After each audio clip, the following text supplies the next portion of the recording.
Listo. Hola Paula, ¿cómo está? Buenas tardes, tanto tiempo. Hola, profesora, ¿bien y usted? Aquí estamos, volviendo de un viaje de trabajo. Ah, qué bien. Vamos a hacer la clase personalizada, ¿no? Me parece, porque somos las que somos y Parece, estamos las que estamos. ¿Ya? parece que sí. Ya. Vamos a comenzar entonces. Les comento. A ver, la Siria está tratando de entrar. Algo le aparece. Vamos a ver qué le aparece a la Siria para ver si es que logramos. A ver, ¿qué le aparece? Vamos a recordar que tienen que entrar por el link que se acaba de enviar. Estoy escribiendo pésimo y mi computador no me baña. Ya, no importa. Entonces, vamos a comenzar hoy con la clase número 1 de primeros auxilios. ¿Ya?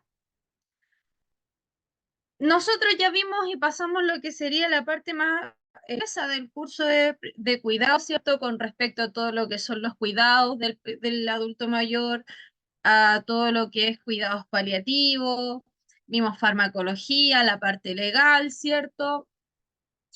Y eh, ahora, teniendo en cuenta que ya sabemos la parte más fuerte del curso, tenemos que tener en cuenta qué hacer en caso de imprevistos, porque imprevistos salen en todos lados, a cada momento y en cualquier lugar, ¿cierto?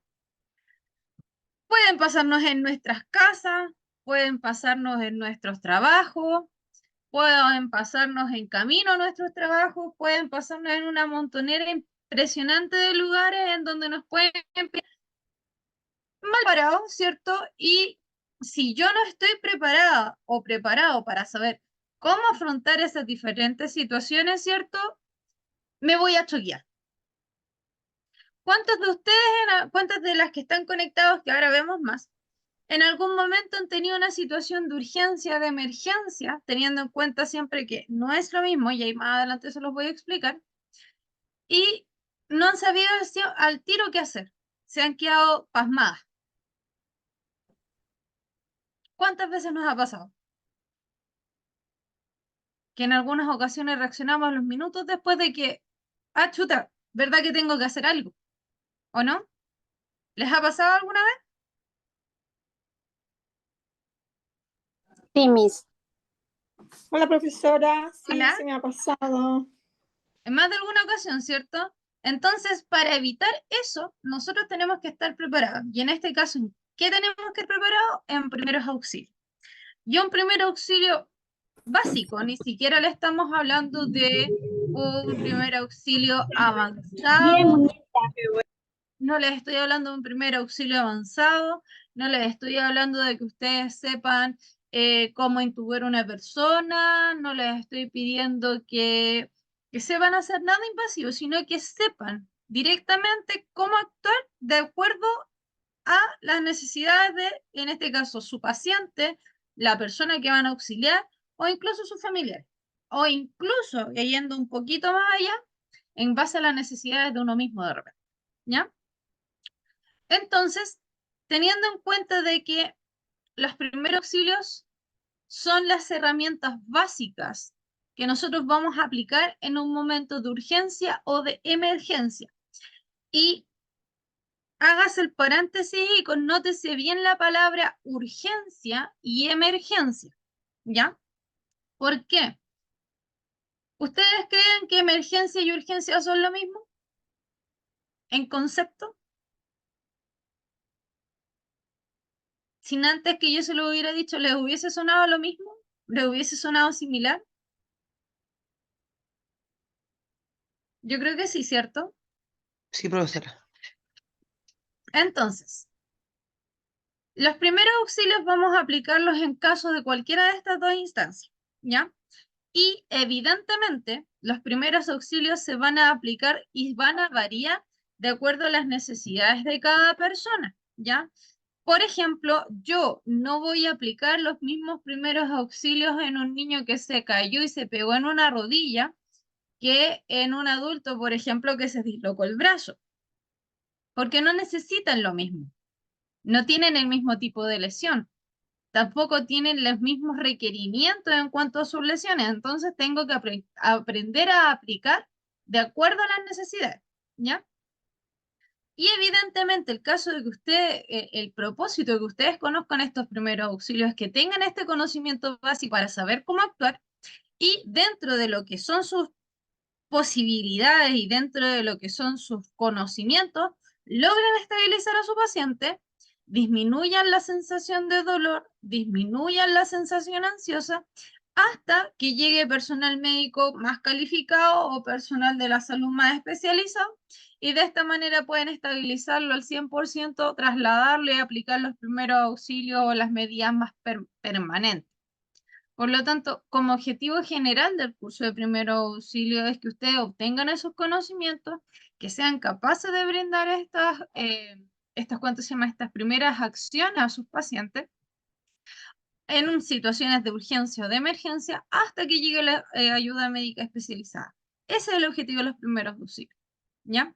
Es importante que ustedes sepan que los primeros auxilios jamás le van a sacar un provecho. No hay un provecho por detrás, ni económico, ni nada. A lo más lo que vamos a obtener es una satisfacción moral. El hecho de sentirse bien consigo mismo, de repente decir, sí, lo logré, estabilicé a la persona, logré ayudarla, bien. Pero más que eso, un provecho económico detrás de los primeros auxilios jamás lo van a encontrar. Por algo se llaman primeros auxilios, porque son las primeras ayudas que yo voy a entregar a alguien que está en una situación digamos, de gravidez en cuanto a su salud. ¿Ya? Entonces, cuando hablamos de primeros auxilios, estamos hablando de elementos, técnicas que yo voy a aplicar a una persona de manera inmediata, o sea, voy a actuar en el momento. Pero estas acciones que yo voy a aplicar tienen una característica súper importante. Y es que estas primeras acciones de cuidado son temporales, no permanecen en el tiempo. ¿Ya? ¿Por qué? Porque ningún primer auxilio puede ser permanente. Por algo se llama primer auxilio, primera respuesta. Las técnicas más avanzadas y permanentes que se van a entregar son cuando ya la persona llega directamente al centro hospitalario, al servicio de urgencia o incluso al servicio de hospitalización. Ahí estamos hablando ya de elementos más permanentes. Y es una primera ayuda, un cuidado inmediato y temporal que yo voy a entregarle a esta persona en caso de que haya sufrido un accidente. Típico accidente domiciliario que se corta, que se golpea, que, por ejemplo, los raspones de los niños o en el caso de los adultos mayores se van a dar cuenta de que hay muchos adultos mayores que eh, con el tema del equilibrio comienzan a sufrir caídas más recurrentes, ¿ya? Entonces, muy fácil que un adulto mayor se golpee y yo tengo que saber cómo actuar. Así como también puedo aplicar estos primeros auxilios en caso de enfermedades de carácter aguda, ¿ya? Porque hay enfermedades agudas que aparecen de un minuto a otro. A ver si alguien me sabe decir qué enfermedad aguda nosotros podemos estabilizar con los primeros auxilios.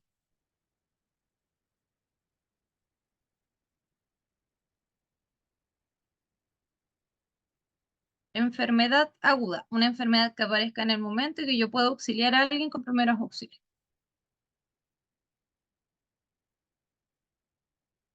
¿Alguna idea?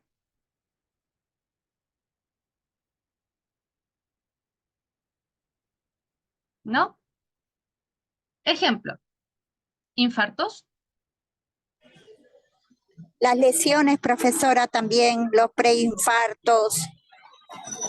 Tengo un tema con los preinfartos, Mili, porque según mi conocimiento, mi experiencia, mi expertise, la cuestión, ¿es un infarto o no es infarto? Las lesiones, profesoras, por ejemplo, cuando se caen. Sí, Ya, muy bien. Pero estamos hablando de enfermedades. Enfermedades como tal, enfermedades agudas que aparezcan en el momento. Por ejemplo, dijiste una, los infartos. ¿Qué otro tipo de Eh, enfermedades como tal? la gastritis, No puedo aplicar primero auxilio en una gastritis, porque las gastritis se manejan con medicamentos y yo no puedo aplicar medicamento en primer auxilio. la dermatitis también. Ya por ahí te la voy comprando un poco. Pero estamos hablando de enfermedades que requieran una situación de urgencia, algo que yo necesite hacer en el momento. Y ahí entramos a hablar de enfermedades agudas más graves, como por ejemplo, Los cortes, cuando tenemos accidente y nos cortamos, exacto, nos ahí doblamos sí. las... ¿Está bien? El asma, Miss, ¿Cómo? el asma. Ojo, el asma es la agudización de una enfermedad, porque las personas por lo general son asmáticas. Y cuando caen en cuadros asmáticos, estamos hablando de que es una agudización de una enfermedad propia del paciente. Lo digo porque yo tuve asma cuando viví en Lima y cuando viajé aquí a Chile, no sé, se desapareció. Es Entonces por yo el tuve una, clima. sí, yo tuve una crisis, me acuerdo, bueno, una de las tantas, y lo que yo siempre recordaba, a veces me olvidaba mi ¿Inhalador? inhalador. Sí, me olvidaba y lo único que recurría y decirle a mi amiga una bolsa. Entonces ella corría y me traía una bolsa, decía, y me traía una bolsa y yo aspiraba la bolsa y ahí me calmaba. Pero ojo, está bien, Por un pero momento, ¿no? ahí estamos hablando, independiente de que haya llegado aquí a Chile, por ejemplo, y a usted le haya no desaparecido el asma, pero sí disminuyeron los efectos que creaban estos cuadros de exacerbación de la enfermedad, pero usted sigue siendo asmática. Ujú. Entonces, lo que usted sufría eran crisis asmáticas y por lo tanto eso es una agudización de una enfermedad que usted ya tiene. Cuando hablamos de una enfermedad aguda, como tal, estamos hablando, por ejemplo, de accidentes cerebrovasculares, infartos al corazón, paros cardíacos. Ahí estamos hablando de una enfermedad aguda en donde yo puedo actuar con primeros auxilios, así como también ustedes lo han mencionado en agudizaciones de enfermedades, como por ejemplo las crisis asmáticas, que son como los más recurrentes. También tenemos, por ejemplo, las crisis convulsivas en el caso de los pacientes con epilepsia, una descompensación de una diabetes, por ejemplo, una hipoglicemia, cuando les baja mucho el azúcar a un paciente. Y ahí estamos hablando de que es una agudización de una enfermedad. ¿Por qué hablamos de una agudización? Porque la enfermedad ya existe en el paciente. Es algo propio de la persona, pero esta enfermedad se descompensó y por lo tanto se agudiza. Y ahí es donde yo puedo actuar con ciertos elementos de primeros auxilios. Y estas técnicas entonces las voy a ocupar hasta que llega personal más calificado. Recuerden que yo les hice el alcance al principio, que existían las emergencias y las urgencias. Las urgencias es lo que la mayoría de la gente tiene. A ver si alguien me sabe de responder esta pregunta. ¿A qué servicio acudo cuando estoy con fiebre, resfriado y me siento mal?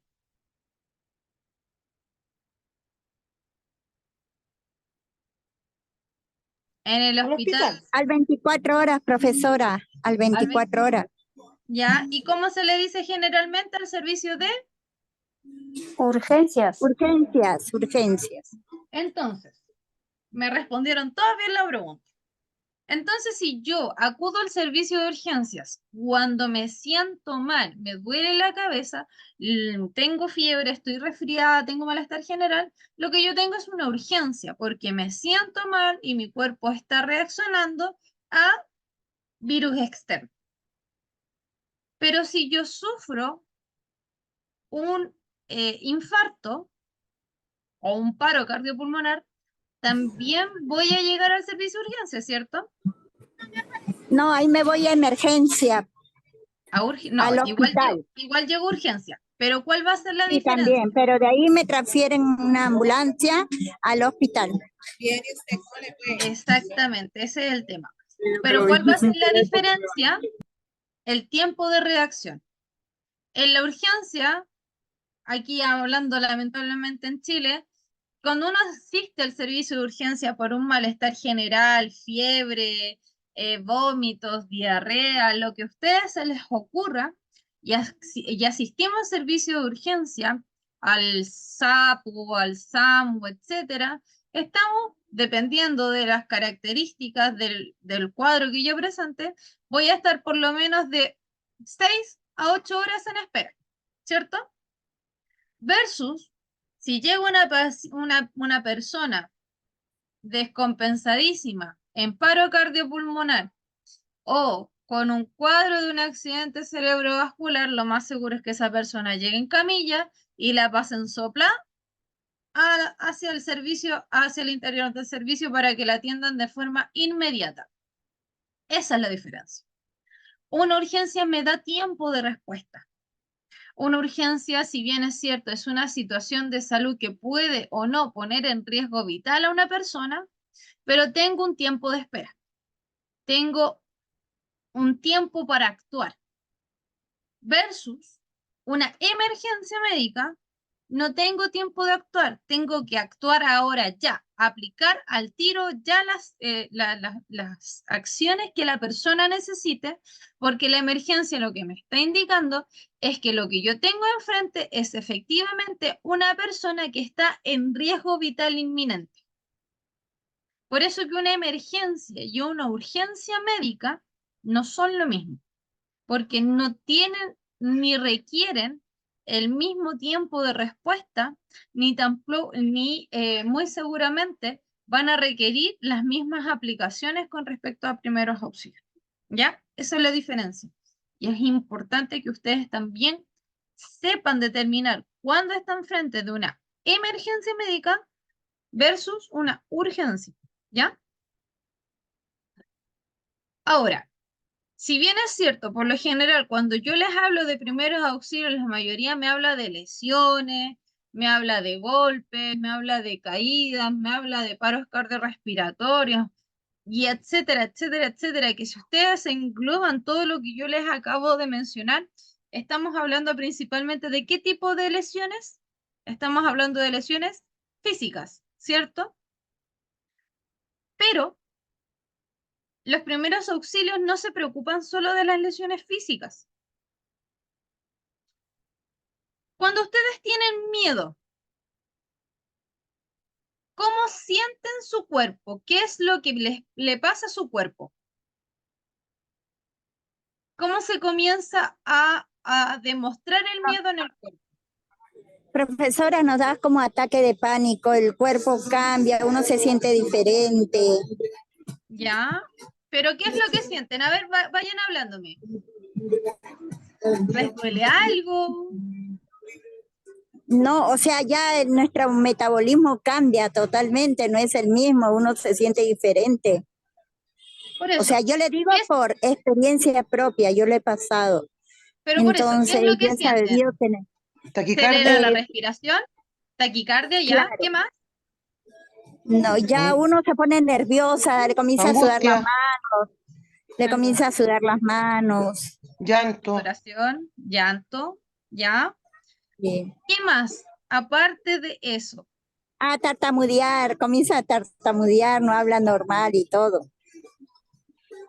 Ahora, ¿Mm? Uno fíjense se usted, pone temblorosa. temblorosa, ¿ya? Respiramos, entonces oxigenamos menos, ¿cierto? Sí, sí. Al respirar más rápido, oxigenamos menos, pero bombeamos más, ¿correcto? O sea, eso significa que aumenta, ojo, aumenta el ritmo cardíaco. Por lo tanto, puede que exista la posibilidad de que también uno sufra una hipotensión, una baja en la presión sanguínea. ¿Sí? Y eso estamos hablando todo relacionado al miedo. ¿Por qué vamos a Y ahí sufrir una... comienza a dar taquicardias, profesora, porque no es que comienza a bombear, el corazón comienza a bombear o como que también no bombea.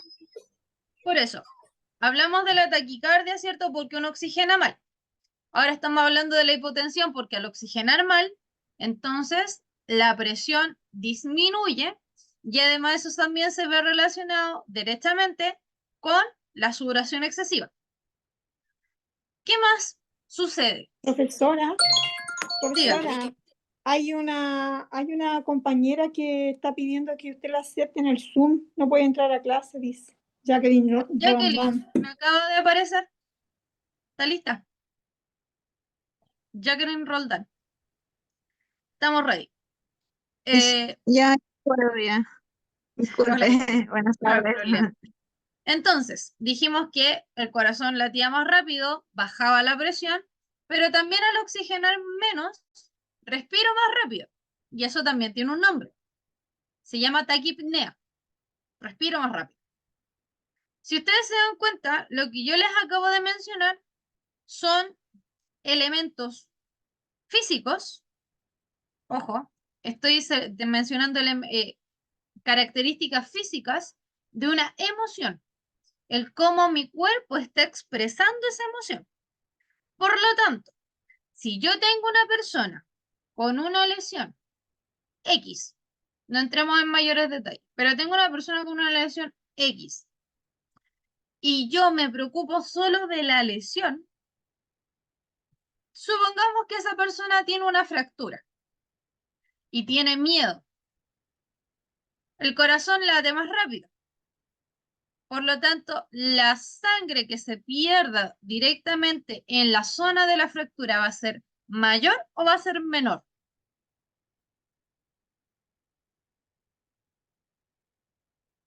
Teniendo en cuenta que el corazón está latiendo más rápido. Mayor. Exacto. Sí, mayor Mayor. sangrado. Si ya me bajó la presión por la sensación de miedo que yo tengo, y además estoy perdiendo sangre, ¿cierto? Por la fractura.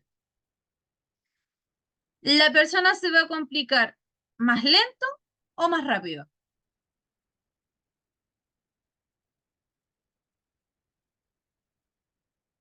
¿Qué dice el público? Más rápido, profesora. Exacto. ¿Se entiende por qué la parte emocional es sumamente importante, tanto como la física? Ambos en conjunto trabajan en un mismo fin, en la persona. Recordemos que nosotros somos seres integrales. No es que yo solo sea piel, músculos, huesos y vasos sanguíneos. Soy una persona. Y como persona, soy un ser viviente que respira, que siente, que piensa. Y por lo tanto, si yo tengo una lesión, mis emociones pueden afectar de manera positiva o de manera negativa sobre mis lesiones físicas. Ahí está el hecho de que, por ejemplo, las personas con depresión tienen mayores probabilidades de sufrir infecciones, infecciones de carácter sistémica o virales. ¿Por qué? Porque su sistema inmunológico también se deprime. Es un conjunto, somos un conjunto de emociones y de sensaciones. Por lo tanto, la parte emocional no se puede desligar de la parte física. Cuando yo aplico primeros auxilios, no solamente me voy a preocupar de la lesión, sino que también en conjunto tengo que preocuparme de hacer el apoyo o la contención emocional, teniendo en cuenta que hay personas que a lo mejor no van a sufrir un evento traumático en parte física, pero sí van a sufrir un evento traumático en la parte emocional. A lo mejor, insisto, no sufrieron el accidente ellos, pero sí vieron cómo una persona fue atropellada. O sí vieron cómo una persona saltó del 5.º piso y se mató. Y eso igual genera un impacto, genera un choque. Y eso igual necesita contención, porque las secuelas de ese tipo de eventos traumáticos también pueden ser permanentes, tanto como las físicas. Y a la larga también puede traer problemas de carácter físico que se vayan presentando por la parte emocional. Como por ejemplo, y esto es un estudio que se dio hace no mucho tiempo, en donde decían que las personas que tenían ciertas emociones se presentaban de formas físicas. Por ejemplo, las personas que tenían depresión, que no querían continuar con su vida, comenzaban a presentar problemas cardíacos o problemas de movilidad específicamente en la zona de las piernas y comenzaban a presentar varices o problemas de circulación. Y eso era directamente porque supuestamente la persona no quería seguir avanzando.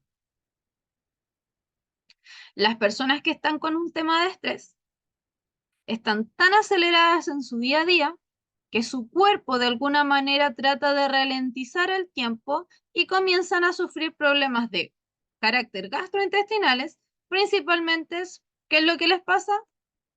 Les da estreñimiento o comienzan con acidez estomacal, lo que al final termina provocando una úlcera gástrica.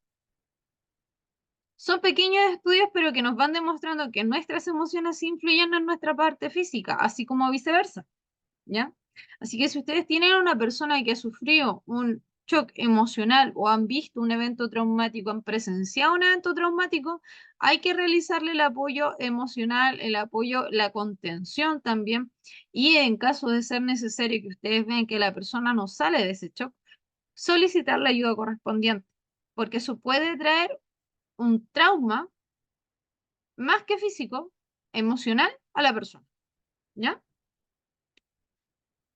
Entonces, ustedes saben que no, en cuanto a lo que es enfermería, en cuanto a lo que es la parte de salud, todo tiene normas, todo tiene reglas y hay que idealmente seguirlas para poder tener un mejor proceso tanto de desarrollo en cuanto a primeros auxilios, así como también para poder ir determinando de mejor manera cuáles son las necesidades de cada persona. Y para eso hay que conocer los principios generales de los primeros auxilios. Eso significa PPAA, ¿ya? Primeros auxilios. Dentro de los primeros auxilios se van a dar cuenta que más abajo dice precauciones, ¿ya? Hay principios que se consideran también como precauciones por las características de ellos, ¿ya? En cuanto a principios de primeros auxilios, lo primero y lo más importante es siempre el mantener la calma. Eso no significa que si yo veo una situación de emergencia voy a mover un pie y voy a pedir permiso al otro para actuar. No. El mantener la calma significa bajarse las revoluciones uno mismo cuando ve una situación de emergencia o de urgencia. Porque cuando hemos visto ciertas situaciones y nos ha tocado actuar, yo creo que la mayoría se ha dado cuenta que comienza a acelerarse el corazón y comienza a latir más rápido. Y eso es porque el corazón, de manera, bueno, el cerebro en este caso, mejor dicho, de manera automática, lo que hace es indicarme que estoy presenciando una situación y que tengo que actuar inmediatamente. Y genera una descarga de adrenalina para, digamos, para activar el reflejo de supervivencia. En este caso, ese reflejo de supervivencia nosotros lo tenemos que amainar, como diríamos, ¿cierto? Bajar las revoluciones para poder actuar calmado, con serenidad, pero a la vez con rapidez y confianza en lo que yo sé, en lo que yo voy a aplicar y consciente de lo que voy a hacer, ¿ya? Porque si yo sé, yo estoy segura de lo que sé, entonces el resto va a pasar soplado. De eso mismo, tenemos que considerar la seguridad que yo tengo. ¿Por qué? Porque si yo estoy segura de lo que voy a hacer o seguro de lo que voy a hacer, ahí recién me preocupo de actuar. Pero si yo no estoy segura o seguro de lo que tengo que hacer, de cómo lo tengo que hacer o qué es lo que tengo que hacer primero, qué es lo que tengo que hacer después, lo mejor es mantenerme al margen, pedir ayuda y preguntar si es que hay alguien que tenga mayor conocimiento en primeros auxilios, ¿ya? Porque si no estoy segura puedo generar un daño mayor y los primeros auxilios se supone que esa no es la idea. La intención de los primeros auxilios es siempre, en este caso, mantener a salvo a la persona. Y si yo no estoy segura, puedo realizar acciones temerosas que empeoren el estado de salud de la persona. De ahí mismo viene el hecho de la no asunción de riesgos innecesarios. Siempre cuando ustedes aplican primeros auxilios o quieren auxiliar a alguien en la calle, se han dado cuenta que falta alguien que se caiga, que se mantenga mucho tiempo en el piso, alrededor de la persona se va a generar como una ronda de gente. Cuando alguien se cae, alguien la atropellan, etcétera, siempre alrededor de la zona del accidente se forma un conglomerado de gente, ¿o no? Sí, Miss. ¿Y cuántas de esas personas actúan? Y eso, con suerte, una. Si es que, porque hay varios que arrancan. Y eso tiene que ver con la asunción de riesgos innecesarios. Yo puedo tener mucho conocimiento en mi persona, pero para los que somos profesionales del área de la salud y estamos frente a una situación de emergencia, nosotros hicimos un juramento. Y se supone, y ojo, voy a ser bien enfática, se supone que yo como enfermera en ese tipo de casos debería ser la primera en saltar a auxiliar a esa persona. Y por eso mismo, cuando yo veo gente que está aparapetada alrededor de ese pobre individuo accidentado, mi responsabilidad es preguntar a viva voz, ¿hay alguien que tenga conocimientos en primeros auxilios? Créanme que de toda la gente que está ahí, si salta uno va a ser mucho. Pero es responsabilidad de nosotros preguntar, ¿hay alguien que sepa? ¿Hay alguien que tenga el conocimiento? Ahora, si nadie salta, si nadie dice nada, si se hacen los desentendidos, entonces uno ¿qué va a asumir? Que no hay nadie que sepa. Y ahí actúo. Si por el contrario sale alguien que que tiene mayor preparación que quizás que yo en primeros auxilios, y yo quizás no estoy 100% seguro o segura de lo que voy a hacer, yo le puedo decir, ¿te ayudo? Yo también tengo conocimiento en primeros auxilios. Y listo, se trabaja en conjunto. En este caso, en primeros auxilios es un trabajo en equipo y es un trabajo en conjunto. ¿Por qué? Porque aquí no se trata de quién sabe más o quién sabe menos. A lo mejor yo el día de mañana voy a estar en la calle y voy a ver un accidente y supongamos que dentro de la familia Miranda, no sé, va a estar Paula auxiliando a esa persona y va a preguntar si hay alguien que tenga conocimiento en primer auxilio y yo voy a saltar y voy a decir, sí, yo soy enfermera. Entonces, ¿yo qué voy a hacer? Paula a lo mejor me va a decir, ah, es que esta es enfermera. Entonces se va a correr. ¿Y qué voy a decir yo? Paula, ¿tienes conocimiento en primer auxilio? La Paula me va a decir que sí, yo le voy a decir, entonces ayuda. Trabajemos juntas para ayudar a esa persona. El dicho reza que dos personas piensan mejor que una. A lo mejor con la adrenalina del momento a mí se me puede pasar algo por alto y Paula me va a decir, no sé, ¿sabe qué? Se le está olvidando esto. O hagamos esto. Nos falta esto. Aquí lo importante es ir en favor de la salud de la persona, no en demostrar quién tiene mayor conocimiento, ¿ya? Y principio también fundamental de los primeros auxilios, es importante, y aunque suene súper ilógico y irrisorio, yo creo que aquí todos encuentran poca lógica a este punto, pero tiene que ver con algo que está muy de moda hoy en día, que tiene que ver con los derechos del paciente y con los derechos de las personas.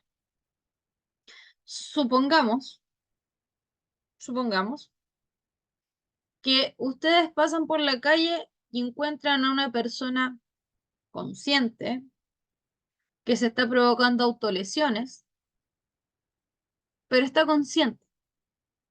Mi responsabilidad es auxiliarla, pero como es una persona que está consciente y yo no conozco su estado mental, ¿ya?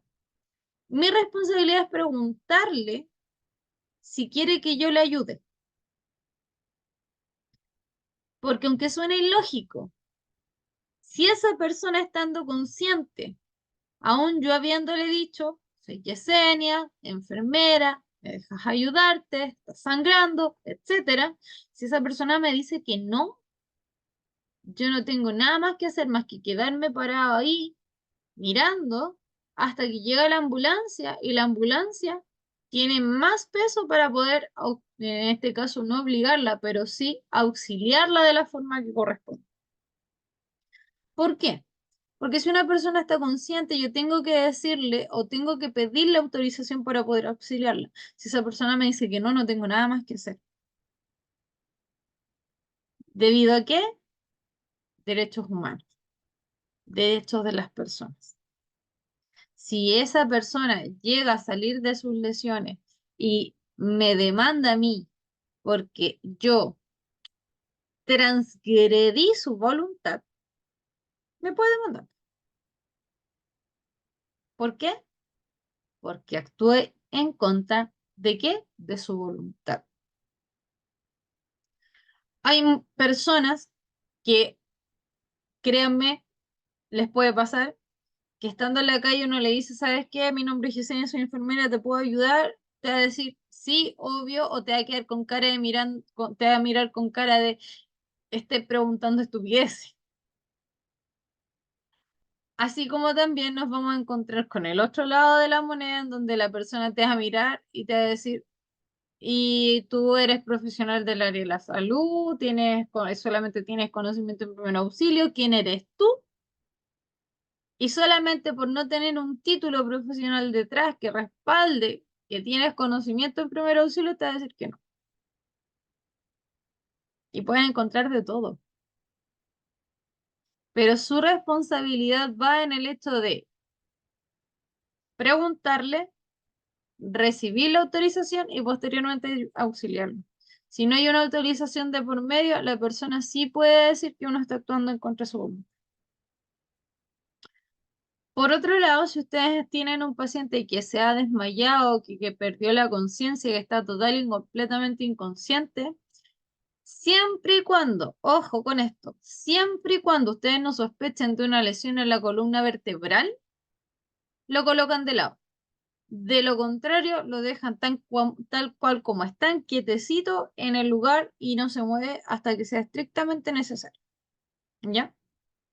Pero si la persona no está lesionada, no se sospecha de ningún tipo de lesión, lo coloco de lado. Si la persona sospecha algún tipo de lesión de la que se sea a nivel de la columna vertebral, ya sea cabeza, cuello, espalda, piernas, no lo movilizo. ¿Ya? Con respecto a los primeros auxilios, también es importante que como principio siempre mantengan la temperatura corporal de las personas afectadas. ¿Por qué? Perdón. Porque cuando una persona sufre un accidente, un evento traumático, algo chocante, algún tipo de lesión grande específicamente, estamos hablando de lesiones de carácter importante de peso, va a pasar que la temperatura corporal va a disminuir. Y eso es como un efecto, es como un efecto espejo. Una persona sufre una lesión y automáticamente la presión disminuye. Entonces, como la presión disminuye, también baja la temperatura, teniendo en cuenta que en este caso la sangre nuestra es un termostato de carácter natural. Entonces, si la presión disminuye, la presión si la presión baja, la temperatura también lo hace. Así que es sumamente importante que la persona la mantengamos en una temperatura corporal normal. Y eso significa abrigadito. Pero ojo, pónganse bien en cuenta que es mantener la temperatura corporal. No es que a la persona la tengan que abrigar como que si fuese un hijo único que va al Polo Norte. ¿Ya? Es abrigarlo, mantener la temperatura, no hacerlo asado. Así que eso también lo tienen que tener en cuenta. Por ejemplo, en épocas de verano, cuando la persona sufrió un accidente a pleno sol, o sea, si está a pleno sol y no lo puedo mover más encima del lugar donde está, lo que yo voy a hacer en vez de mantener la temperatura corporal, lo que yo voy a tratar de hacer es mantenerlo lo más templado posible, ¿cierto? Ahí tienen que ser bien criteriosas y criteriosos con respecto a la mantención de la temperatura corporal. Como dijimos en un principio, los primeros auxilios no se enfocan solo en la parte física. Los primeros auxilios también se preocupan de la parte emocional. Así que, con respecto a los principios, esto no queda fuera. Y tengo que tratar siempre de ser lo más empático posible y brindar el apoyo y la contención emocional básica, pero nunca realizando promesas incumplibles. Y aquí viene la pregunta. Si yo estoy con un paciente que sé que está más o menos malito, yo voy y me acerco y para contenerlo le digo, sí, don Ricardo, tranquilo, no se preocupe, que todo va a estar bien. ¿Puedo cumplir esa promesa?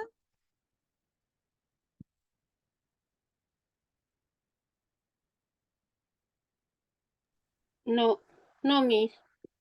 No, ¿cierto?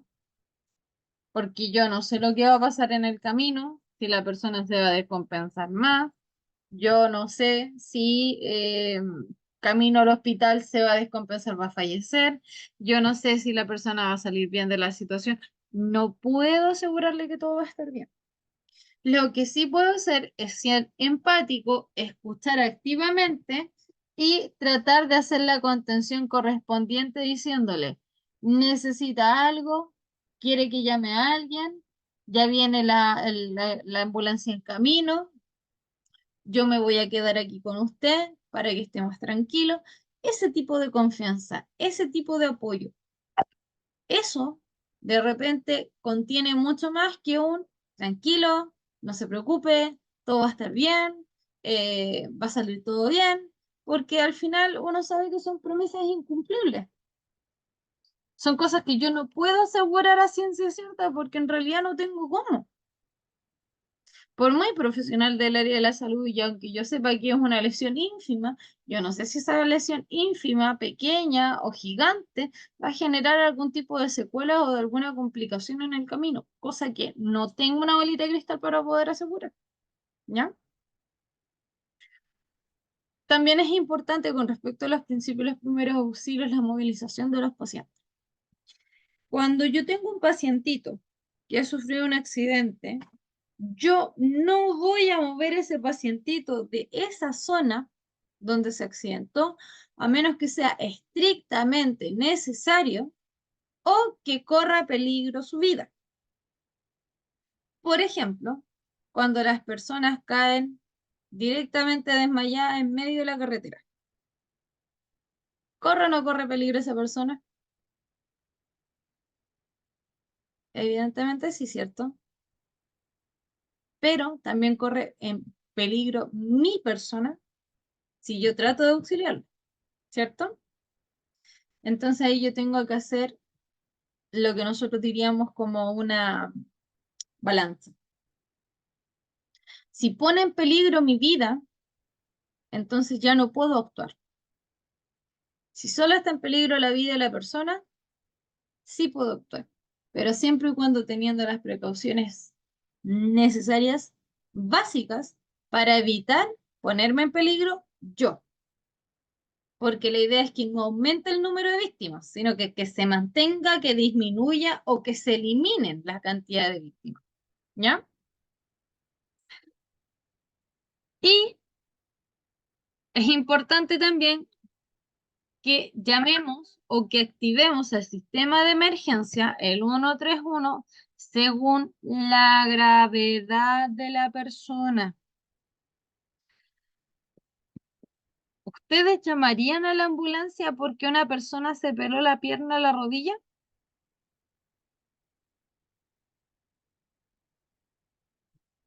¿O porque se pegó en el codo y le quedó morado? No, No, ¿cierto? A eso hablamos con el criterio, con aplicar primeros auxilios según la gravedad de la persona. Si yo veo que esa persona tiene una lesión que puedo trasladar yo mismo o yo misma por mis propios medios, yo la traslado, en vez de quedarme esperando la ambulancia. En lesiones más graves donde yo necesito estabilizar, entablillar, entubar, etcétera, ahí recién espero a la ambulancia. De lo contrario, si son lesiones menores que no influyen en mayor gravedad, lo traslado yo. Porque entre que llegue la ambulancia y que yo llegue al hospital, creo que me voy a demorar 100.000 veces menos yo. Porque está bien sabido que ambulancias hay pocas. Personas que las ¿cuánto se llama? Que las manejen también. Así que, criterio. Pero si activo el sistema de emergencia, porque necesito de verdad, urgentemente, que vengan a buscar a ese paciente, yo tengo que entregar 5 datos exactos, o sea, 4 datos exactos. ¿Cuáles son esos 4 datos? Primero, la localización exacta. Tengo que decir de dónde estoy llamando, qué calle, qué casa, qué comuna, qué sector, qué referencias hayan cerca, etc. Segundo, tengo que entregar un detalle importante del número del cual estoy llamando. Si la persona está afectada, está conmigo y es mi paciente, entonces yo voy a entregar mi número de teléfono, porque yo conozco al paciente, tengo todos los detalles, sé qué es lo que le pasó, cómo fue que le pasó, etc. Pero si yo la persona que estoy auxiliando está, por ejemplo, en la calle y está con un familiar, ¿qué número daría?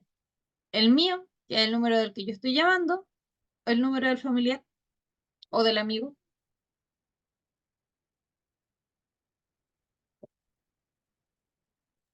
el familiar, ¿Por qué, Alejandra? A ver.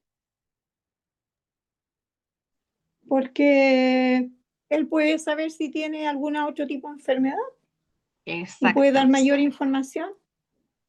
Toda la razón, Alejandra. Y estás en todo lo correcto. Si yo estoy auxiliando a una persona que está en la calle y está acompañada por un familiar, por un amigo, por quien sea, ese amigo, esa persona, ese quien sea, va a tener mayor información que yo con respecto a esa persona. Si es que en algún momento le dio una alergia o va a saber a quién llamar en caso de emergencia porque va a conocer a los familiares, etcétera. Uno nunca sabe, ¿ya? Pero yo esos datos, esa información no la voy a tener porque yo no lo conozco o no la conozco, o no conozco al paciente, no conozco a la señora. Entonces, por eso, yo el número que tengo que entregar es de la persona que se puede o que se está haciendo responsable. Segundo, tercero, perdón, tengo que entregar el número exacto de las personas afectadas. Idealmente, sacando un promedio de la edad. Tengo una persona entre 40 y 50 años, sexo masculino, está inconsciente. Tengo 2 niños que se ven menores de 6 años, inconscientes. Tengo una abuelita de 70 que tiene una lesión, no sé, en el brazo, etc. ¿Y el estado en que se encuentra? tiene una lesión en el brazo, está consciente, está inconsciente, está sangrando, no respira, etcétera. Esos son los 4 datos fundamentales que ustedes deben entregar para poder, digamos, informar, en este caso, al operador y saber qué tipos de dispositivo médico tienen que traer. Por ejemplo, dispositivos médicos vamos a traer 2 ambulancias, 3 ambulancias, con un reanimador, con 2 reanimadores, con una camilla, sin camilla, etc. Pero todo depende de la información que ustedes entreguen. Si ustedes no entregan una información detallada o les faltan muchos detalles a la información que ustedes están entregando, lo más seguro es que el operador que responda a su llamada comience a hacer algo que se llama entrevista guiada. ¿Y en qué consiste la entrevista guiada? En que literalmente el operador te va a empezar a preguntar lo que necesita saber para saber qué es lo que tiene que hacer, cómo lo tiene que hacer y por qué lo tiene que hacer. ¿Ya? ¿Se entiende la idea? Sí, profesora. Ya. Sí, profesora. Ahora vamos a pasar a la parte de las precauciones. Como les dije anteriormente, hay principios que se van a considerar no solo como principios, sino que también como precauciones. La precaución más importante, y quiero que lo recuerden bien a fuego dentro de su conocimiento, la precaución más importante de los primeros auxilios siempre es la verificación de la escena segura. Antes de auxiliar a cualquier persona y antes de hacer cualquier cosa, yo evalúo la escena. ¿Y cómo voy a evaluar la escena? Voy a mirar alrededor, voy a observar todo lo que sea necesario y me voy a preocupar directamente de que si yo auxilio a esa persona, yo no corro peligro. Porque si las condiciones no son seguras para poder auxiliar a esa persona, lo que yo voy a hacer es mantenerme a la distancia, activar el sistema de emergencia y tranquilizar desde la distancia a la persona a la cual yo quería auxiliar. Porque si yo ingreso a la escena que es insegura para mí, y una escena insegura estamos hablando, hay peligro de explosión, hay peligro de electrocución, hay peligro de derrumbe, etcétera, significa que en vez de tener presuntamente una víctima, voy a tener 2 y una de esas 2 voy a ser yo. Por eso hay que evitar, prevenir antes de lamentar. Entonces, desde la distancia, yo tranquilizo a la persona afectada, activo el sistema de emergencia y me mantengo ahí hasta que llegue la ambulancia de ser necesario. ¿Ya? En segundo punto, como precaución, está el de la protección contra responsabilidades legales. Y aquí entra el punto que tiene que ver con, primero, la no asunción de riesgos innecesarios y segundo, con el estado de conciencia de las personas. Si tengo una persona que está consciente que yo le puedo solicitar autorización, lo hago. Entonces, de esa manera me protejo de las responsabilidades legales porque yo le informé mi grado de conocimiento, le dije cuál era mi nombre y le pedí autorización para poder auxiliar. Todos esos son datos que yo debo entregar para que la persona sepa con quién está hablando, como una identificación. ¿Ya? Así que, si yo voy a activar el sistema de emergencia para auxiliar a una persona, tengo que recordar que existen 3 números más, que son los principales que siempre se manejan. El 131, el 132 y el 133. Ahí está el 134, que es el rescate marítimo, pero depende del lugar donde se sufra el accidente o donde se surja la situación, es donde yo voy a llamar. ¿Ya? ¿Se entiende hasta aquí la idea? ¿Sí? Sí, profesora. Ya. vamos a terminar esta primera parte con lo último que nos falta y nos vamos a ir a un recreo. Otro principio o sea, otra precaución de los primeros auxilios es no entregar primeros auxilios si la persona no quiere. Y eso, como les dije, tiene que ver con el tema de los derechos y deberes del paciente. Si el paciente no quiere, entonces no se puede obligar. Pero yo puedo activar el sistema de emergencia y que venga personal más especializado a auxiliarla o incluso directamente a ¿cuánto se llama? Auxiliar a la persona. En caso de que una persona esté inconsciente, lo que yo hago es asumir un consentimiento implícito. O sea, yo asumo que como la persona está inconsciente y no es capaz de responderme, esa persona me va a decir que sí.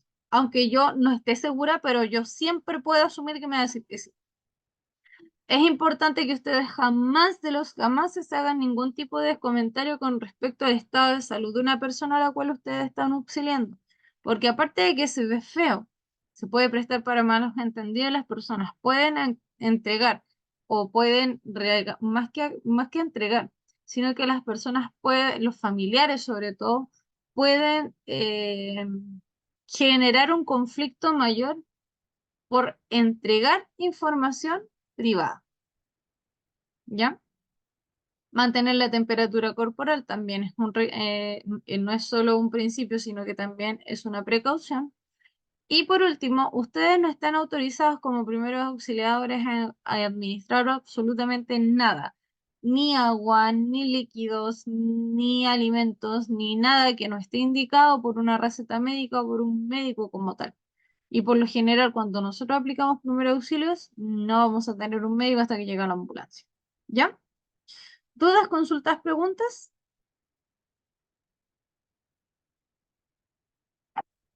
¿No? ¿Estamos bien? Ya. Son las 8:02. Nos vamos a ir a un recreo hasta las 8:15 y a las 8:15 volvemos para terminar con todo lo que es el ABC de la emergencia. ¿Ya? Así que Gracias. nos vemos 8:15.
Ya, chicos, ya, chicas.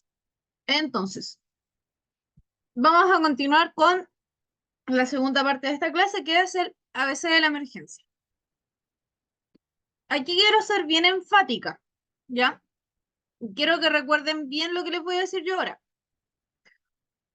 No confundan el ABC de la emergencia, que se utiliza para valorar ambientes, a valorar escenas donde hay muchas personas accidentadas, con el CAB del paro cardiorrespiratorio, porque no son lo mismo. Se enfocan a elementos similares, pero no son lo mismo, ¿ya? El ABC de la emergencia es una valoración inicial y como su nombre lo dice, es lo que nos ayuda a nosotros para poder evaluar la escena de manera general y de esa manera ir organizando y priorizando los primeros auxilios y a qué personas se los tenemos que dar, ¿ya? El ABC de la emergencia se conoce por las siglas de, en inglés, que sería en este caso vía aérea, buena respiración y circulación, o sea, airway, breathing y circulation, ¿ya? Por eso es ABC. Ahora, con el esquema que que yo les estoy explicando en estos momentos, ustedes lo pueden aplicar en cualquier situación de primer auxilio y ustedes pueden saber cómo actuar ante una situación de urgencia o de emergencia, dependiendo de cuál sea el caso, y aplicar los conocimientos de primeros auxilios que ustedes obtengan, ¿ya? En primera instancia, cuando yo tengo muchas personas accidentadas, lo que voy a evaluar va a ser la vía aérea. Por lo general, cuando evalúo la vía aérea, voy a encontrarme con personas que están inconscientes, ¿ya? Cuando yo me encuentro con personas que están inconscientes, lo primero que por lo general hace la mayoría es además tomarle el pulso e iniciar la maniobra de RCP, lo cual es correcto, porque si tengo una persona inconsciente y que además no respira, inmediatamente debo iniciar la maniobra de RCP, ¿ya? Pero cuando yo veo que además la persona no respira, yo, además de tomar el pulso, debiese evaluar la vía aérea.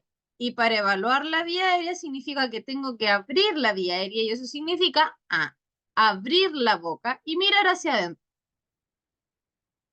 Cuando las lesiones yo sospecho que están afectando la columna vertebral, yo no debiese alinear la vía aérea.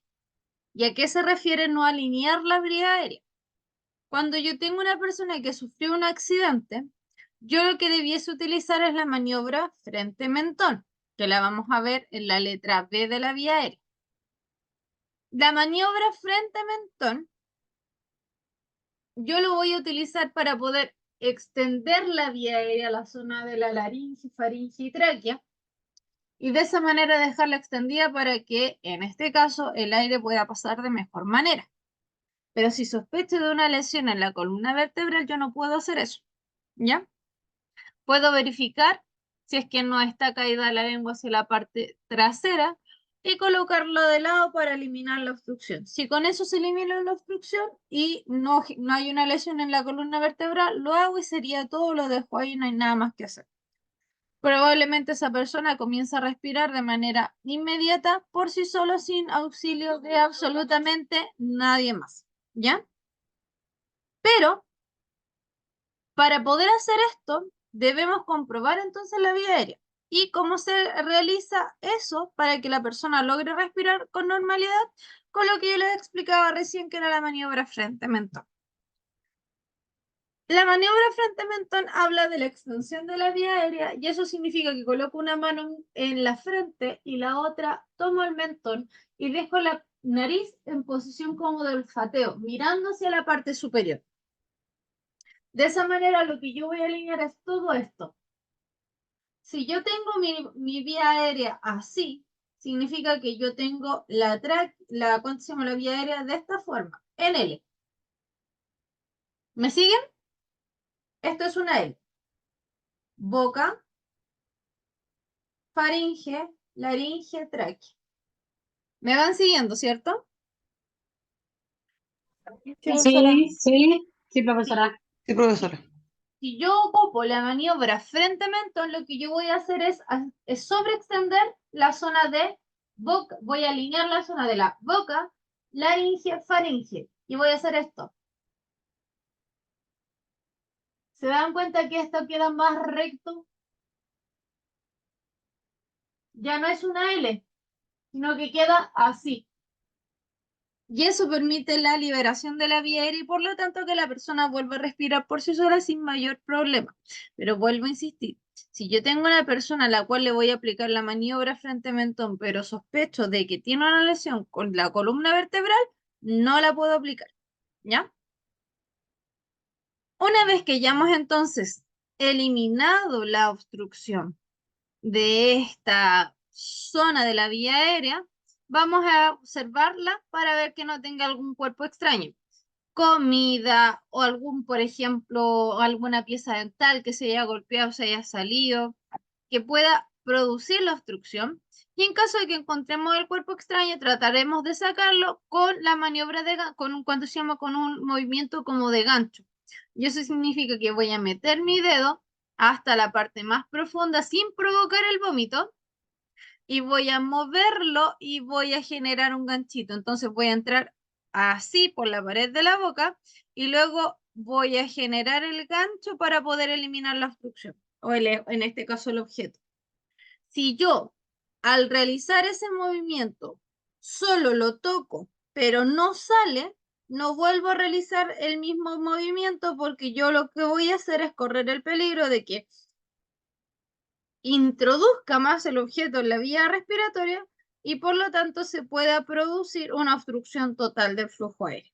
¿Ya? Ahora, si el objeto yo lo moví y salió, maravilloso, no debiésemos correr ningún tipo de problema.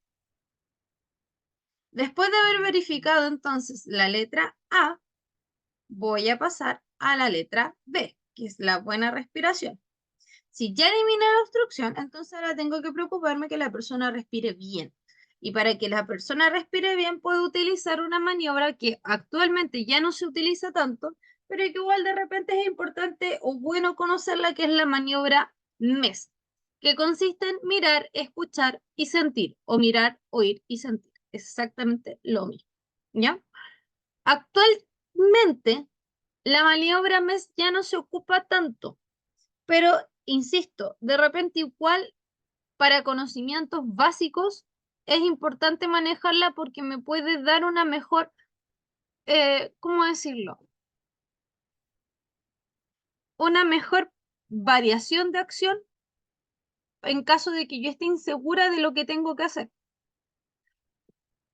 La maniobra MES consiste en, como su nombre lo dice, mirar, escuchar o oír y sentir.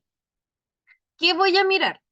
Voy a mirar el pecho de la persona, si los movimientos respiratorios son simétricos, si son asimétricos, si son muy rápidos, si son amplios, si son muy lentos, todo eso. ¿Por qué? Porque eso me va a estar indicando cómo está funcionando la parrilla costal de la persona. Si está respirando de manera asimétrica, significa que probablemente pueda tener quizá una fractura en las costillas o puede ser incluso indicativo de que haya colapsado algún pulmón. Por eso es importante mirar la forma en que la persona está respirando. Y además, si la persona está respirando muy superficialmente, también es importante eso observarlo, porque una persona que respira superficial, ¿está oxigenando todo su cuerpo de manera como corresponde o no? ¿Qué dice el público? ¿Se oxigena o no se oxigena todo? No, no se oxigena. No, ¿cierto? O se oxigena, pero no de la forma correcta. Por lo tanto, el cuerpo pierde rápidamente las reservas de oxígeno y puede provocar un desmayo o un síncope producto de esta mala oxigenación de los tejidos. ¿Ya? El segundo punto que vendría siendo la E o la O, que sería o escuchar o oír, es acercarnos a la persona para escuchar los ruidos respiratorios. Ojo, de repente para escuchar los ruidos respiratorios ni siquiera es necesario acercarse a una persona. ¿Algunos de ustedes ha estado cerca de una persona que tenga una bronquitis, que haya tenido una, ¿cuánto se llama esto? ¿Un virus incisional? O un, Bronquitis es lo mismo que broncopulmonía, un poquito más complejo la broncopulmonía, la bronconeumonía, pero es como lo mismo. porque suena, ¿no? Suena feo el pecho, suena horrible. Sí, Esto sí, quería llegar. Se escucha, sin sí, necesidad de acercarse, ¿cierto? sí, fuerte. Se escucha feo. Entonces, por eso que yo les estaba diciendo recién que de repente ni siquiera es tan necesario acercarse a la persona para poder escuchar. De repente, cuando la persona realmente está comprometida de la parte respiratoria y no está respirando de la forma correcta, se van a dar cuenta, ojo, se van a dar cuenta de que el ruido respiratorio es potente y se escucha fuerte y claro. Por ejemplo, cuando una persona tiene algún problema respiratorio, se van a dar cuenta que, eh, insisto, pueden escucharse ruidos tipo ronquidos, pueden escucharse ruidos tipo chirridos, pueden escucharse ruidos tipo silbidos, y eso nos está indicando de que por ejemplo, la vía respiratoria no está o del todo despejada, o puede ser que algo esté afectando la buena respiración y que no está entrando el flujo de aire normal hacia la persona. Entonces, de ahí podemos sacar el por qué no está respirando o qué es lo que puede estar afectando la respiración de la persona.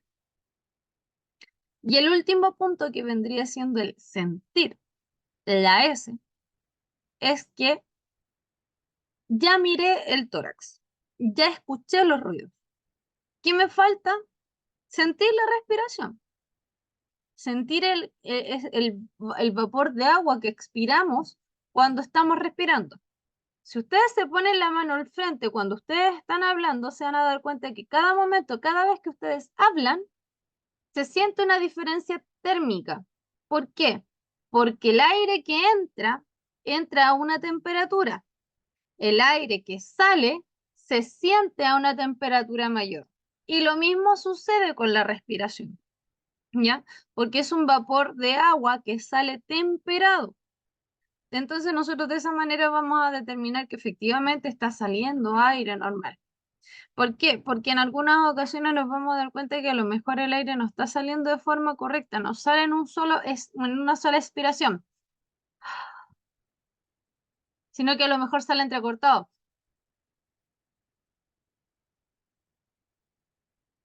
Sale por partes. Así como también dentro de la buena respiración, podemos observar, por ejemplo, respiraciones como tipo, lo que nosotros diríamos tipo gasping. Y las respiraciones tipo gasping son respiraciones tipo boqueadas, bocanadas. Es una respiración más bien agónica.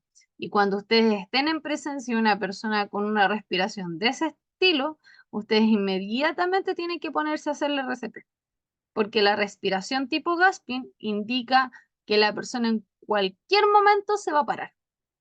Y en la respiración tipo gasping es una cosa, ¿cómo decirlo? Extrema.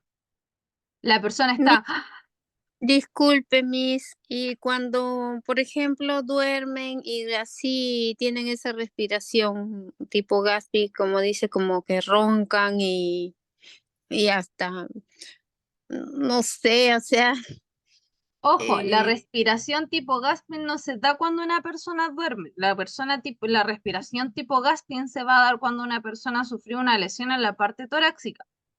Lo que y sí cuando podemos escuchar cuando duermen, ujú, los ronquidos, la mm, sibilancia, y y eso fuerte.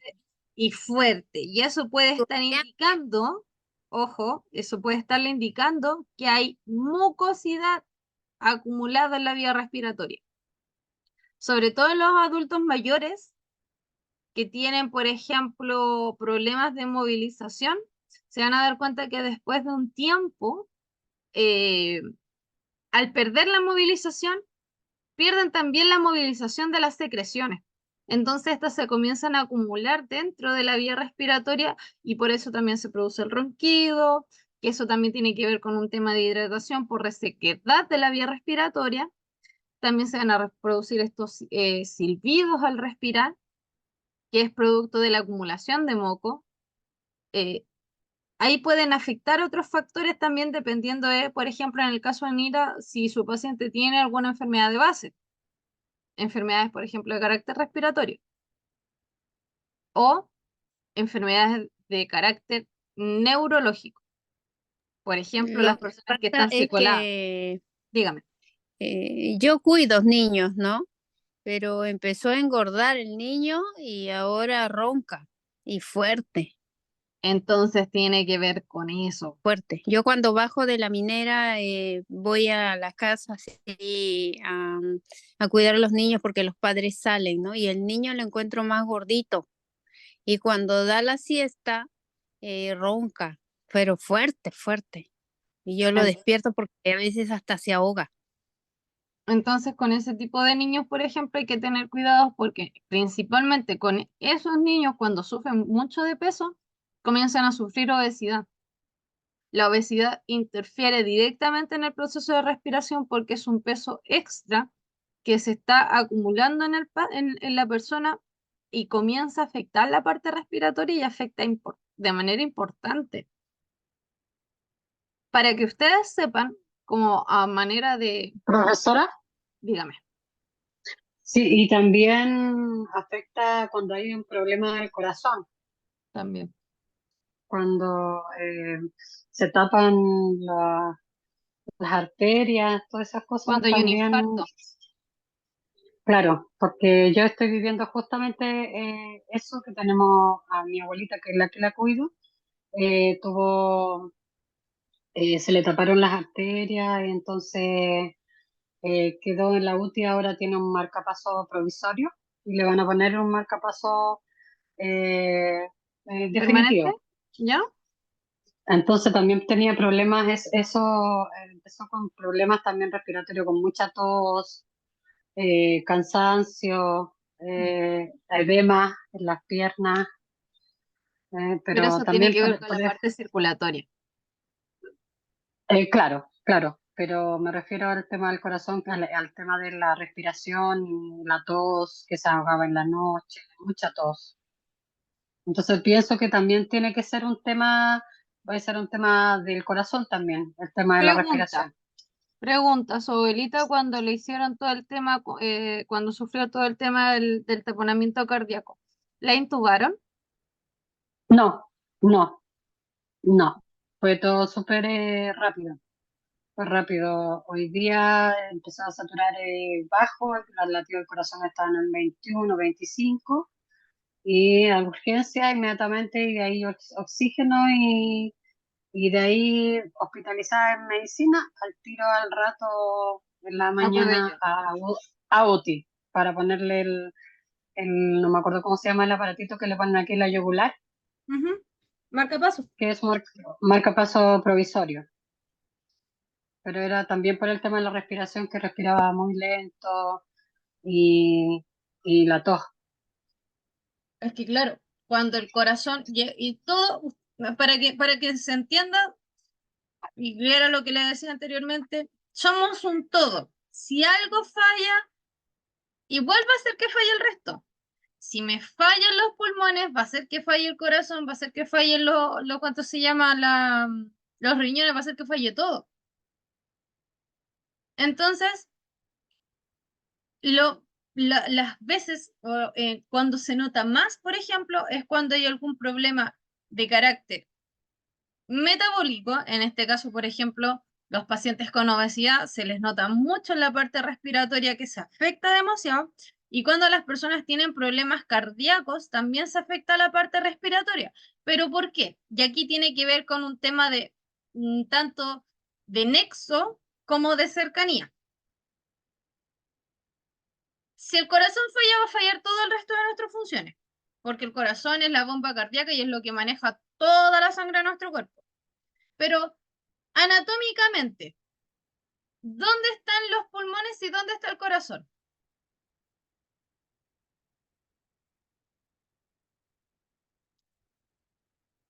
Los pulmones están aquí y el corazón está justo al centro, ¿cierto?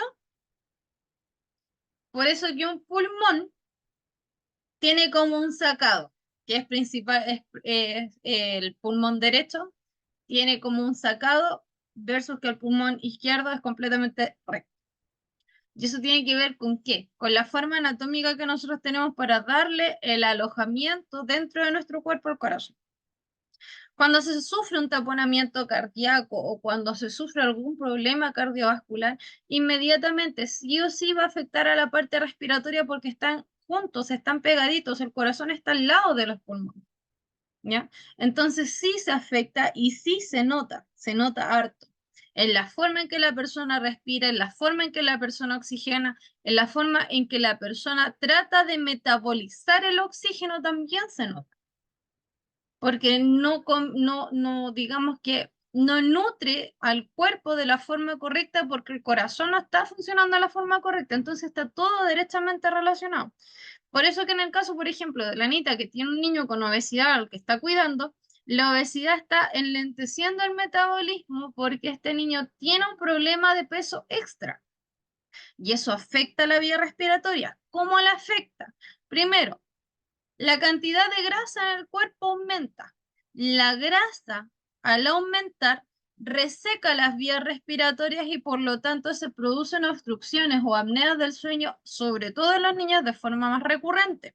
Por eso que tienen la tendencia a roncar más. A eso sumémosle que el peso extra no se acumula solo en la parte abdominal, el peso se distribuye en la zona abdominal, se distribuye en los brazos, piernas, tórax y cuello. Entonces, la vía aérea superior, principalmente la zona del cuello, también se ve afectada porque el peso extra no me permite tener el cuellito estirado como lo haríamos la mayoría, ¿cierto? Con un peso adecuado. Una persona con sobrepeso tiene peso extra que por lo tanto no permite mantener la vía aérea correcta, la forma correcta. Entonces ya no voy a estar así, voy a estar así. Y eso hace el... Y eso genera el ronquido. ¿Se entiende? Así que todo afecta, absolutamente todo. ¿Me sigue la idea, cierto? ¿Sí? Sí, sí. Sí, profesora. Y entonces vamos a ver la última parte con respecto a lo que no tienen que hacer cuando están verificando la buena respiración.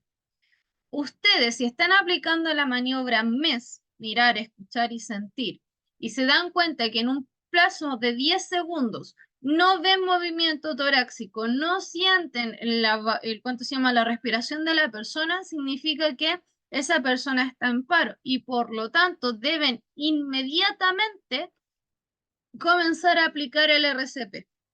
¿Por qué? Porque cada minuto que ustedes se demoren en comenzar a aplicar el RCP, la persona pierde un 10% de su capacidad vital.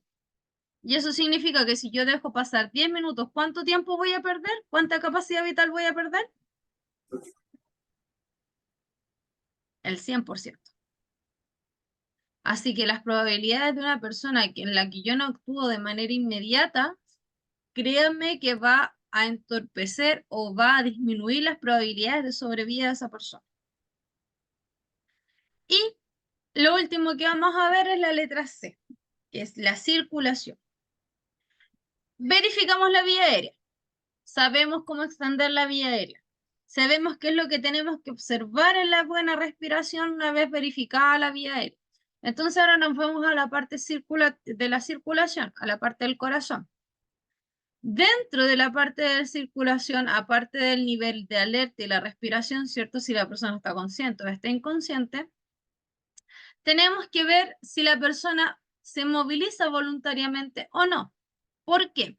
Porque si la persona está consciente, puede moverse por sí sola, entonces estamos hablando de una persona que está relativamente estable dentro de su condición. Así como también la persona puede estar inconsciente, pero puede estar respirando con completa normalidad.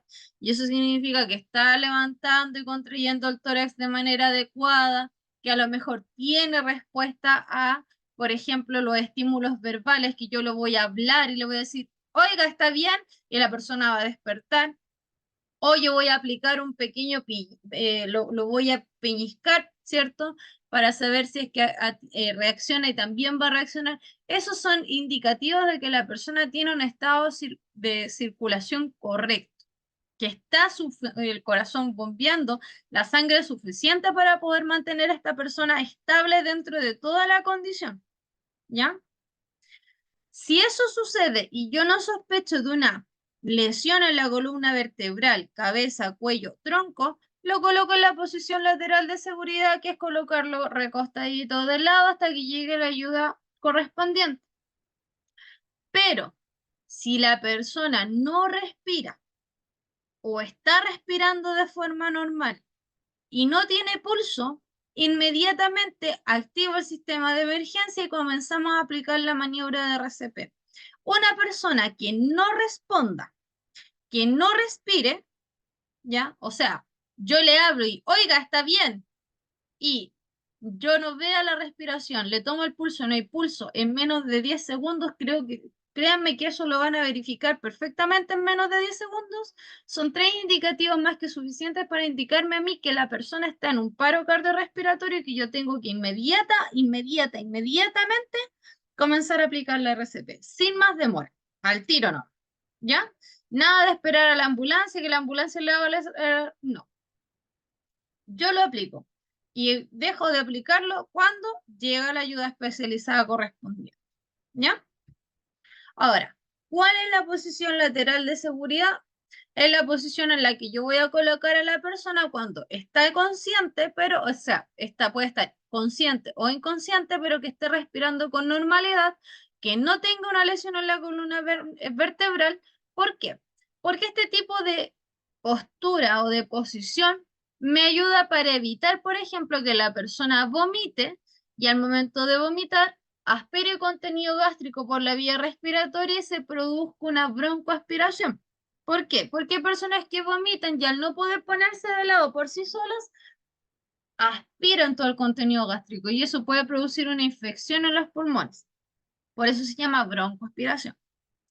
En segundo, si la persona cae inconsciente pero sigue respirando de forma normal, evita que por algún movimiento involuntario la lengua se desplace hacia la parte posterior de la garganta y la obstruya, sobre todo en casos de inconsciencia. Y de esa forma entonces lo que se va a provocar es una interrupción de la respiración correcta, o puede obstruir o puede dificultar la respiración. En cambio, si yo dejo a la persona en la posición lateral de seguridad, la lengua no se va a ir hacia la parte posterior, sino que se va a caer hacia el costado, lo cual me va a mantener la vía aérea permeable. Y en tercera instancia, me permite valorar o me permite verificar de mejor manera los movimientos respiratorios, porque me permite ver de mejor forma si efectivamente el tórax se está expandiendo, se está contrayendo, o si deja de respirar y por lo tanto tengo que aplicar la maniobra de RCP. Tengo una mejor visual de la parte del tronco o de la parte del tórax de nuestras víctimas. Cuando yo necesito aplicar la posición lateral de seguridad, lo que yo tengo que hacer es la movilización en bloque. Siempre tengo que mover a la persona como un todo. Idealmente, si tengo una persona que me ayude, entre dos personas movilizamos la persona hacia un lado específico. ¿Ya? Ahora, si yo estoy sola, lo hago como se muestra en la imagen. Primero coloco un bracito arriba, luego el otro brazo puedo colocarlo a un costado de la mejilla o directamente hacia la zona del tronco, o sea, en el tórax cruzado. Y lo que yo hago posteriormente es tomar a la persona de la zona del hombro y de la cadera y lo giro hacia mi lado, porque yo me pongo, por ejemplo, hacia el lado derecho y giro a la persona hacia el lado derecho. Si por el contrario tengo dos personas, lo que yo voy a hacer es movilizarla en bloque. Y eso significa que voy a tomar el brazo, voy a poner la mano al pecho y por el lado izquierdo yo me voy a encargar de la cabeza del tronco. O sea, yo pongo mi mano en la zona de la cabeza y de la cintura y la otra persona va a colocar sus manos en la zona del hombro y de la cadera. Y a la cuenta de 3, entre los dos lo vamos a girar hacia la zona derecha. Y vamos a dejar la pierna que está en la zona superior, derecha o izquierda, según corresponda, para poder hacer las veces de ancla. Y de esa forma la persona no se devuelva hacia la parte, digamos, hacia la posición original. ¿Ya? Entonces ahí queda la persona como está en la figura. Es fácil, es rápida y es total y completamente económica. ¿Por qué? Porque no necesito ningún tipo de elemento para poder realizar esa movilización más que yo sola o dos personas para poder movilizar. ¿Ya? Pero ojo, vuelvo a insistir, esta posición la puedo realizar y la puedo aplicar siempre y cuando no haya o no se suponga una lesión en la columna vertebral. ¿Se entiende la idea, chicas, chicos? Sí, profesora. Sí, sí, profesora. Clarita. ¿Tienen alguna duda? ¿No? ¿Sí? ¿Estamos bien? Sí, súper bien.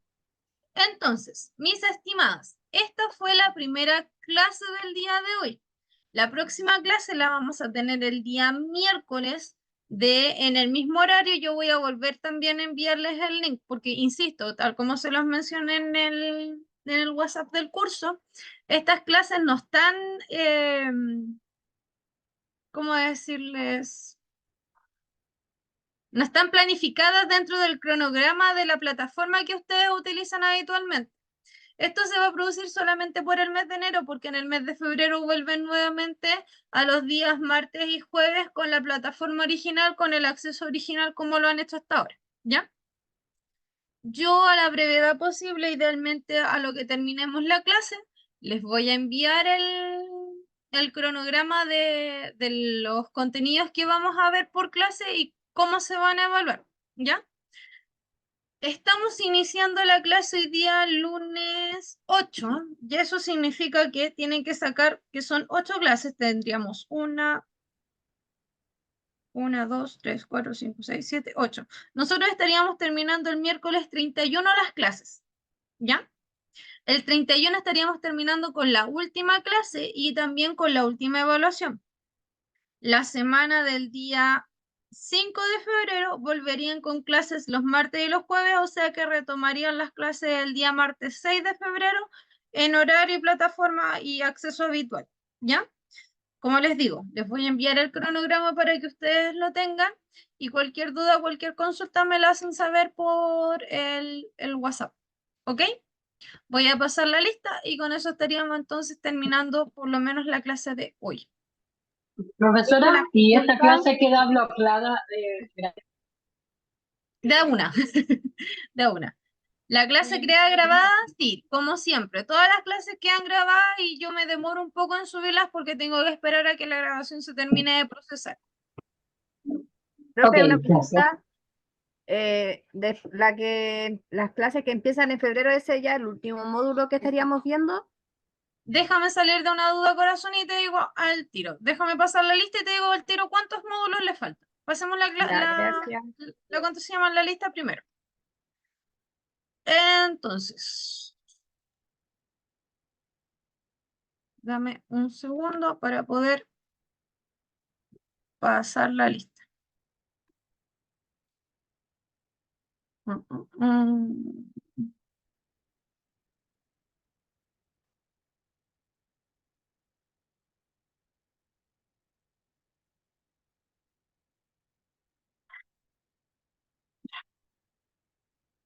Aquí está. Entonces, Beatriz Aguayo, Laura Fleitas, Siria Lagos, Presente, profesora, buenas noches. buenas noches, la Silvia Quispe, Carmen Maldonado,